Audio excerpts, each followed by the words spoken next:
আমি এই মুহূর্তে আছি কাঁসাপট্টিতে। আমি আপনাদের সামনে আরও নতুন একটি ভিডিও নিয়ে এসেছি। আজকে আমি চাঁপাইনবাবগঞ্জের যে তুকামপুর বাজাইপুর এলাকায় আছে, সেই এলাকাতে কাঁসা এবং কাঁসা পিতল যায় বানানো হয়, সেই বিষয়টি আপনাদের একটু দেখানোর চেষ্টা করব। আপনারা দেখতে থাকুন। দেখতে পাচ্ছেন যে চাঁপাইনবাবগঞ্জে যে আজাইপুর এলাকায় কাঁসা থেকে যে আমরা কাঁসার যে জিনিসপত্র বানানো হয়, সেই কাঁসার জিনিসপত্র মূলত তারা বানানোর জন্য প্রথম যে ধাপটি শুরু করে, সেটাতে কিন্তু এই চাঁপাইনবাবগঞ্জের এই একটি ছাউনি ঘরের নিচ থেকে তারা শুরু করে। মূলত তারা প্রথমত হচ্ছে আগুনে পুড়িয়ে এটিকে হচ্ছে যে খুবই লাল করে নেয়। তারপরে তখন প্রায় 5 থেকে 7 জন মিলে এই জিনিসটাকে পিটানো হয়।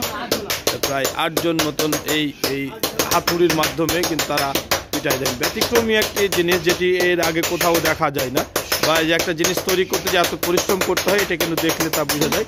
এইভাবে কিন্তু তারা একসাথে দলবদ্ধভাবে, জানি না কীভাবে তারা মেনটেন করেন এই হাতুড়টিকে, এইভাবেই তারা কিন্তু মূলত হাতুড়ির মাধ্যমে তারা হচ্ছে যে পিটাতে থাকেন এবং পিটাতে তারা কিন্তু একটি জিনিসকে গোল করে ফেলেন। দেখতে থাকুন আপনারা।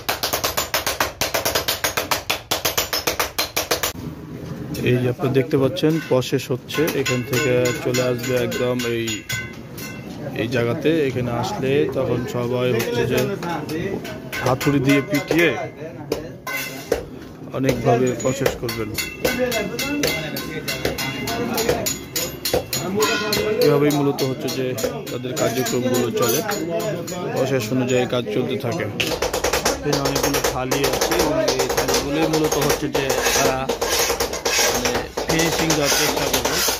দেখতেই পাচ্ছেন যে এভাবে মূলত যে থালিগুলো দেয়। দেখতেই পাচ্ছেন যে তারা প্রস্তুতি নিচ্ছে যে এই থালি রকমগুলোকে প্রস্তুত করার জন্য।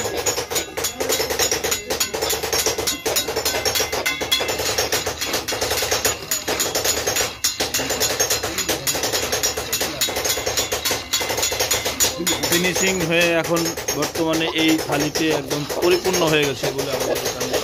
একটু বলবেন যে আপনারা এখানে কি ধরনের কার্যক্রম করেন,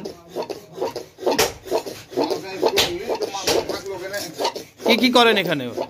এখানে যে শুধু থালি তৈরি হয়,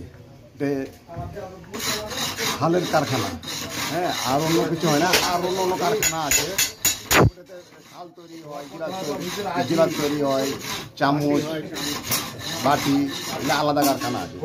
আর এখান থেকে শুধু হয়। আপনি কি করছেন এখন মূলত? এখন আমি করছি পালিশ করছি, থাল পালিশ করছি। মানে শেষ পর্যায়ে আপনারটা? আমারটা কাজ। আপনি ফিনিশিং দিলে এটা বাজারে বিক্রি হবে, এটা একটু বলেন। এটা আমার কাজ, এটাই আমি ফিনিশিং দিলে পরে বাজারে বিক্রি হবে।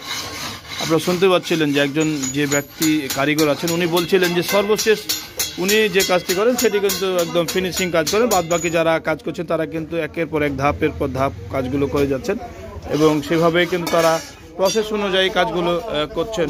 এখানে হচ্ছে যে আরেক ভাই আছেন, তিনি হচ্ছে যে শুধুমাত্র সে প্রাথমিক কাজগুলো করে দিচ্ছেন, পরবর্তীতে অন্যান্য কাজগুলো হবে। এইভাবেই কিন্তু আসলে চাঁপাইনবাবগঞ্জের যে ঐতিহ্যবাহী কাঁসা পিতল যেভাবে বানানো হয়, কাঁসার থালি, পিতলের থালি, অন্যান্য যে কার্যক্রমগুলো করা হয়, এভাবেই তৈরি করা হয়। এই ছিল সর্বশেষ তথ্য আমার কাছে। আপনারা নতুন ভিডিও পেতে আমার পেজে ফলো দিয়ে রাখেন এবং হচ্ছে যে কমেন্টস করে শেয়ার করে মানুষের কাছে পৌঁছে দিন।